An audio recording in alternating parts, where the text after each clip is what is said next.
society sort of gets it wrong about human sexuality, especially when you're a teenager, is that all sexuality is about discovery. And you sort of have to just figure it out.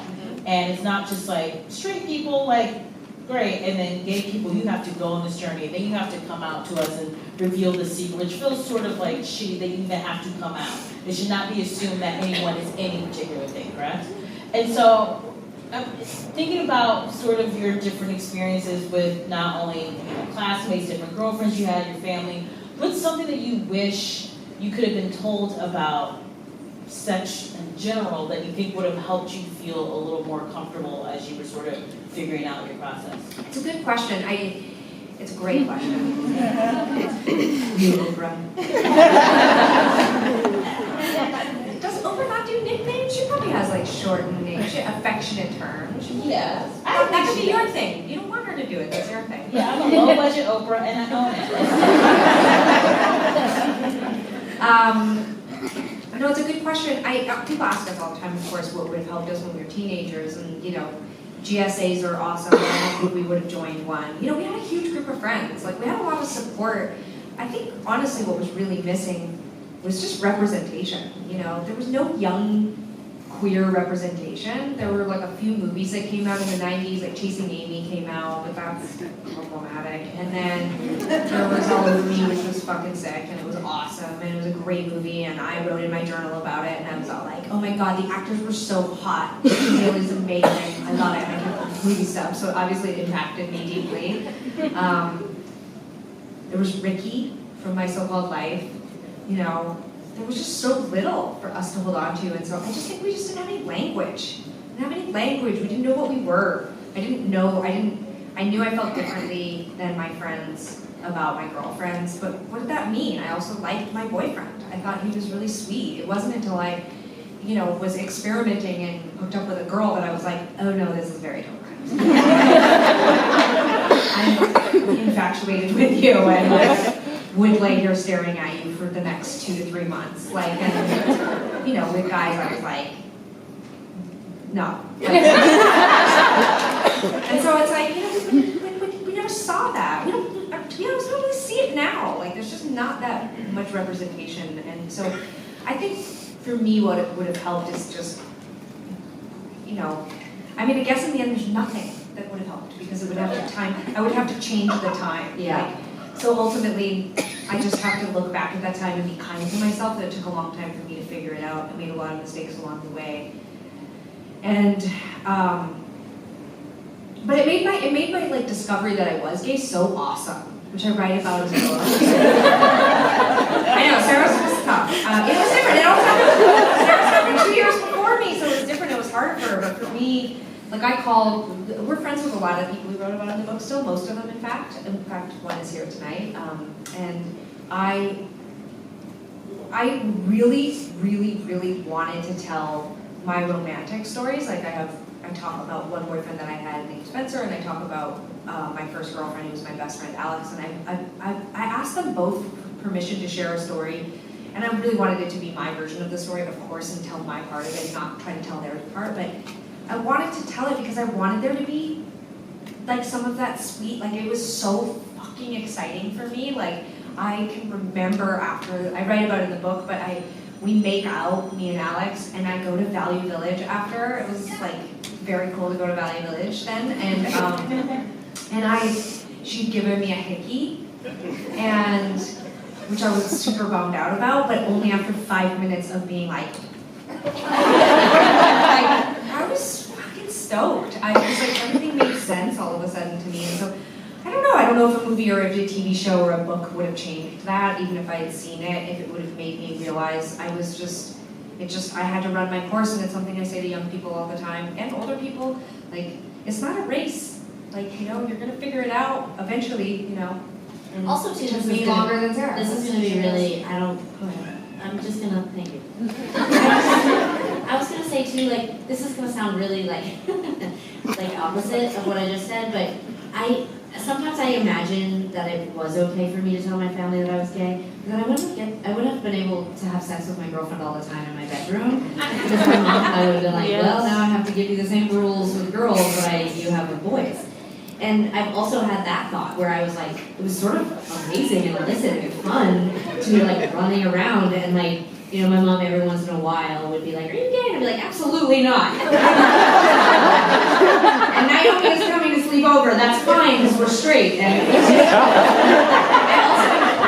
I'm just trying to focus on the fun about my sad story, you know? It's just, it wasn't. Well, you're gonna find this out when you read the book and when you hear the new record. We were really, really good liars. I feel like I was lying. No, we didn't feel like we were lying, but sometimes we were protecting parts of ourselves, but sometimes we were just lying. Sometimes we were just taking money out of our stepdad's wallet and then climbing upstairs window and sliding down the roof onto the shed, onto the fence, and then going and smoking weed with our friends. Like that is, and then when we would get caught, we would lie. But we also won a Governor's General Arts Award. And I want to remind you that of our 39 years on Earth, like 36 of them were very, very positive. Please don't take away our like icon status or whatever. Like bad, we're not bad gays. Okay? I have so much more that I want to talk to you guys about, but I feel like we have to open up to audience Q&A. So just remember, question, not just a comment. Don't be ignorant. You know, this is a safe space. Who wants to ask a question? Oh yes, you're here instead. Or a couple of mics. I'm hearing a big LSD theme. What was the straw that broke the camel's back for that? Like moved on. Like why we decided not Why to did you change? anymore? Yeah. I mean, I think that the question is that there's a strong LSD theme. Why don't we do it anymore? Well, who says I don't? You both Microdosing did. my way through the promotion. I know A I'm lot. You're right, I don't. Well, there's, I think a couple of answers. Probably one, It was exhausting. I mean, it is, if you've not taken LSD, like you can take a hit and it can last for like 12 hours. I mean, it's like rigorous drug high, like time. it's Totally so agree. initially we were doing it often in school.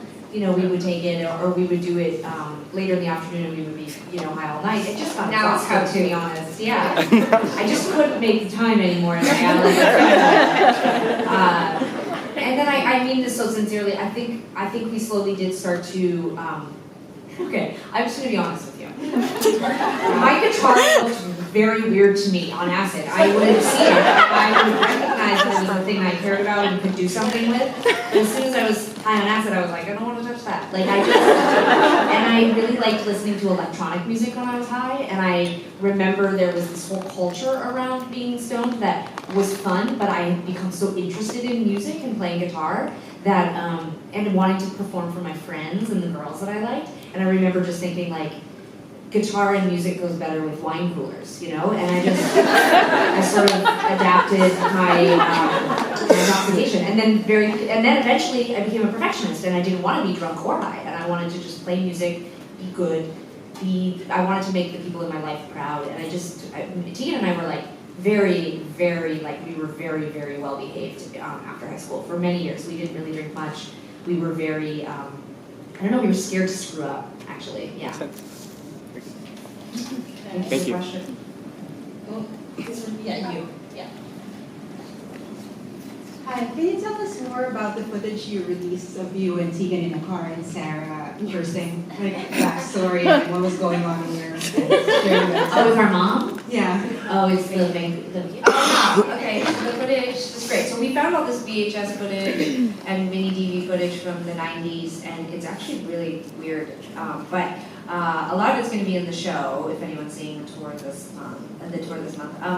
The footage that you're talking about, we had just graduated. Every year since the time Sara and I were 8 years old, we would drive to Vancouver and then on to Vancouver Island to visit my stepdad Bruce's family. And that year, my mom and Bruce had decided to separate. At the end of high school, they announced that they were going to separate. And this is very odd, but my mom decided to take Sara and I alone to visit his family to tell them, which I've been through a lot of breakups, and I would, like, there is no dollar figure that you can come up with that I would go on a road trip to go visit my ex-family now and tell them that I was leaving the family, but my mom did this, so it seems batshit crazy to me, but She's exactly the age I am right now when I graduated high school, so, In the video. in the video, and, can you imagine right now if I told you that I had 17-year-old twins? Would you believe it? The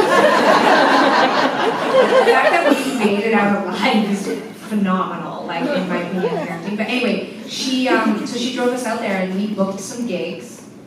And Mom was like tour managing us. she tour managed us and she drove us out there, and we had this weird kind of emotional last road trip with my mom.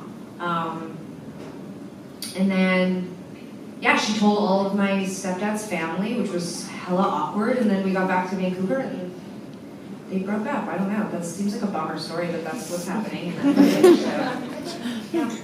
Yeah, I had really bad allergies on that trip. It was my first time getting allergies, actually.